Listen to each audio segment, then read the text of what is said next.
Hello and welcome. This video is going to walk you through the answers to the Chapter 4 practice test. So basically what I've got here is a Word document with the key, basically a detailed key.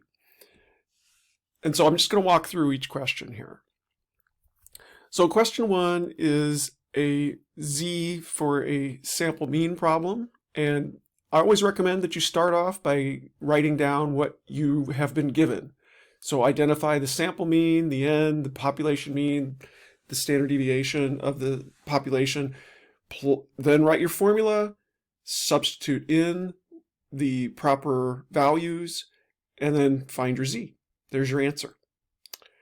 And then for question number 2, you're essentially doing the exact same thing with some different values for a different population. Substitute those in. Here are your answers. Then for question 3, it's asking you which group did better. And of course, what you're doing here is you're just comparing the two z-scores. This is the group. The stats group did better because their z-score is bigger than the z-score for the history group. Both z-scores are pretty impressive, by the way. If you're more than 2 standard deviations above the mean, you're rocking it. Okay, and now for question 4, you're asked to find the probability of getting a z-score of 3.1, which is your answer for question 1. This is you dealing with the same data from question 1. So the first thing you should do is draw the curve. Here's the curve. Locate where 2.31 is. There it is. Then you got to go to, because this is a z, you can go to Appendix A and you find 2.31 right here.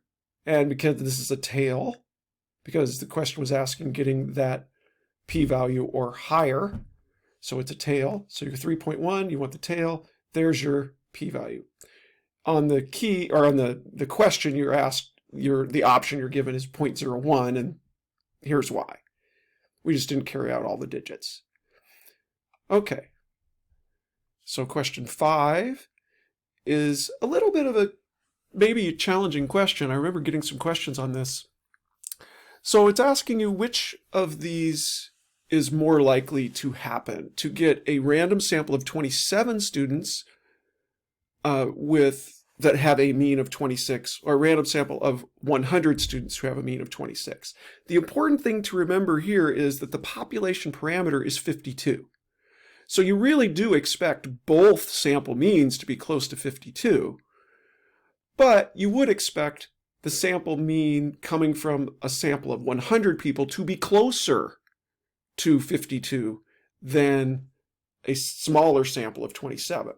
So given the options here, a smaller sample size of 27 is more likely to be close to 56, which is again far away, relatively far away from what we would expect, or the population parameter of 52. Okay. Number 6 is asking you to compute the standard error of the mean, or the expected sampling area that you would expect when you have a standard deviation of 9 and a sample size of 27. So you substitute it in, and there's your answer. Number 7 is asking you to decide which of these options is the better description of a distribution of sample means. Well, there's 3 things you need to be looking for. The correct answer is going to identify, correctly describe that it is all possible random samples of a specific size. That's what people typically forget. And what specific size? Well, it's the sample size. So it's all possible random samples of the sample size that you chose, in this case 36. Also, the mean that it identifies in the answer should be the population mean, and the standard deviation that it identifies should be the SEM, or the standard deviation of, I'm sorry, this should be the standard deviation of the population. Let's just go ahead and change that now.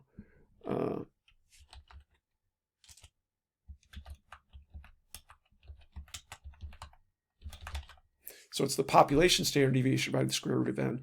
That's what's going to be, that's why this is 2. If you work out those parameters, right? So it would be, in the question, the standard deviation is 12. So it'd be 12 divided by 6. Because 36 divided, the square root of 36 is 6. So that's why it's 2. Okay, and number 8 is basically to talk about what types of properties does the central limit theorem give you for the distribution of sample means. And it gives you all of these. It gives you the shape, the central tendency, and the variability. And then 9 asks you, what's the center? Well, the center is going to be the population mean, or mu. Mu is what was given as your option for number 9. And then number 10 is asking you to identify the standard deviation of the distribution of sample means and select all that apply. So the standard deviation of the distribution of sample means is talking about the variability. So it's talking about this, the standard deviation. Again, this would be the population standard deviation again. I mean, it could be the sample depending on what you're working with, but no, it would be the population standard deviation. Sorry. Then it would be, the other thing it would be is the standard error of the mean, because that's basically what this is in words. And now moving on to 11. 11 is asking you to talk about the shape. And the shape, again, is going to be normal under 2 different conditions. It's going to be normal if the original population has a normal shape, or it's going to be normal if the sample size you're dealing with is pretty large. Basically, if it gets close to 30, it's pretty much a normal distribution. Okay. And larger samples will produce a more normally shaped distribution than smaller samples. That's 12, and then 13. The standard error is a measure of sampling error. Right there. And I mean, I have a little curve here to sort of describe that, but I don't even know that we really need it. You just need to remember that the standard error of the mean is a measure of expected or typical sampling error. And it's reflected in the figure here. These steps, the size of these steps, one up and one down, though the size of those steps is determined by the SEM. But again, we'll talk about that more in the next chapter. We don't need to go into it here. How is the standard error influenced by sample size? Again, kind of referred to above, larger samples have less sampling error, so a smaller SEM. And I've demonstrated that here. If you have a standard deviation of 10 and a sample size of 25, the SEM is going to be 2. But if you have a standard deviation of 10 and a sample size that's 4 times bigger, the SEM is going to be half as large. Okay, now 15. 15 is asking you to find the point estimate when you are given the certain values here. Well, the point estimate is the difference between the sample mean and the population mean. So in this case, it was 75 minus 69, so that gives us 6. 16 is asking us to compute the margin of error. And so you need 2 terms to compute the margin of error. You need the Z critical confidence, the Z for the confidence interval, for the 95% confidence interval, and that is always 1.96.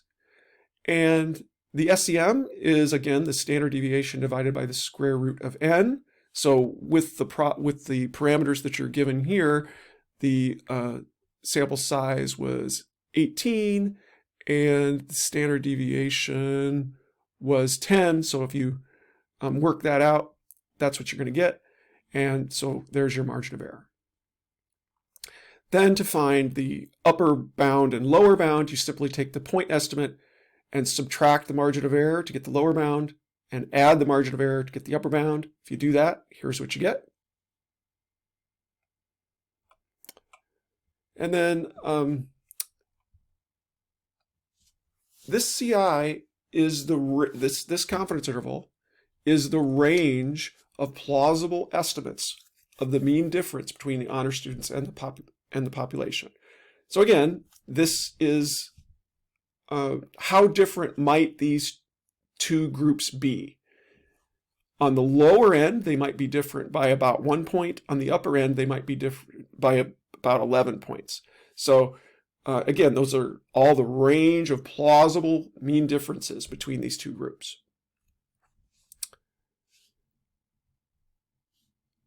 19 is asking you to, again, work with a confidence interval question, but this time you have to use a T curve rather than a Z curve, and that's going to influence how we compute the margin of error in question 20. But it does not influence how we compute the point estimate. The point estimate here is, again, the difference between the sample mean and the population mean. So if you find those numbers, it's 44.5 minus 40. That gives you a point estimate of 4.5. Now, to compute the margin of error when you're doing a T, it's slightly more complicated. You can't just memorize a number because the TCI is not always the same number. It changes. And you have to find that. I wanted to put in a little graph or of a picture of Appendix B, but I couldn't easily find a graphic that I could insert of Appendix B. So you're going to have to do it without the picture here. You're going to have to go to Appendix B, and you're going to need to know what the DF is. Well, the DF is the sample size minus 1. So in this case, the DF is 35. So you need to go to Appendix B. You need to make sure that you're using the two-tailed table. There's two tables back there. Make sure you use the two-tailed table. And then when you get to the right table, find the DF of 35, and then under the 0.05 column, you will find the TCI that you need. There it is. Then you compute the SEM the way you have many, many times, and there's your margin of error. The next step for 21 is to actually compute the upper bound and lower bound. And again, you just find the point estimate, subtract the margin of error to get the lower bound, add the margin of error to get the upper bound. There are your values. And then the last several questions are dealing with how to pick what statistic to use. It's really not that complex at this point. What you're looking for is the question asking about a sample mean or not? If it is asking about a sample mean, then it either has to be a single sample t or a z for a sample mean. And the way you decide between those is whether or not you know the population standard deviation. Not just any standard deviation. You have to read the question. It might say the standard deviation is 7, but you have to know, is that standard deviation 7 of 7, is that a population standard deviation or not? If it's a population standard deviation, then you would be able to use a z for a sample mean. Now, if a question doesn't ask about a sample at all, then you know it has to be a z for an individual score. So using that logic, these are your answers for questions 22, 23, and 24. Obviously, if you have any questions on any of this, feel free to ask your instructor and enjoy.